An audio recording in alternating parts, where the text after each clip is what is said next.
De son côté, Jean-Luc Mélenchon officialise sa candidature pour les législatives à Marseille.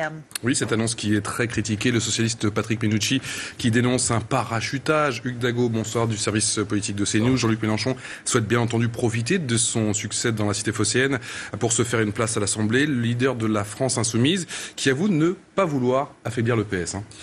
Écoutez, c'est un Jean-Luc Mélenchon conquérant qu'on a vu cet après-midi pendant cette conférence de presse. Marseille, où on s'en souvient, le leader de la France insoumise avait rassemblé plusieurs dizaines de milliers de personnes sur le Vieux-Port pendant la campagne présidentielle. Marseille, un choix social, a dit Jean-Luc Mélenchon. Écoutez. Après avoir délibéré, il est apparu que c'est à Marseille que le message se ferait le mieux entendre. Pourquoi ? Parce que Marseille est un petit concentré de la France. On y trouve toutes les caractéristiques qui sont celles du pays. Une extrême pauvreté, comme elle est répandue dans tout le pays et que les importants ne veulent pas voir.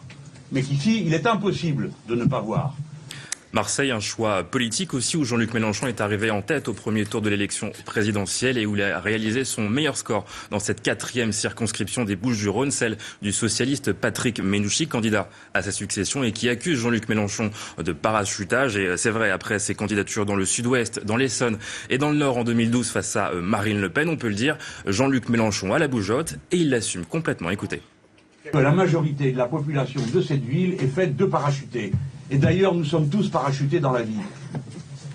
Si il y en a qui l'ont oublié, je leur rappelle. Aucun d'entre eux n'a pris la décision de naître. Et de même, quand je viens ici, eh bien, je suis comme partout ailleurs dans mon pays. Mon pays. Et je supporte assez mal de me faire montrer du doigt à intervalles réguliers par des gens qui pensent que je n'ai pas ma place ici ou là. Il y a la place dans ce pays pour une nouvelle majorité politique, a dit Jean-Luc Mélenchon, qui a affiché un objectif clair, remplacer le Parti socialiste, tourner la page, dit-il, d'un parti qu'il accuse de trahison pendant 5 ans, trahison notamment pour avoir tenté d'instaurer la déchéance de nationalité, trahison également pour avoir mis en place en l'occurrence la loi El Khomri. Merci beaucoup Hugues Dago.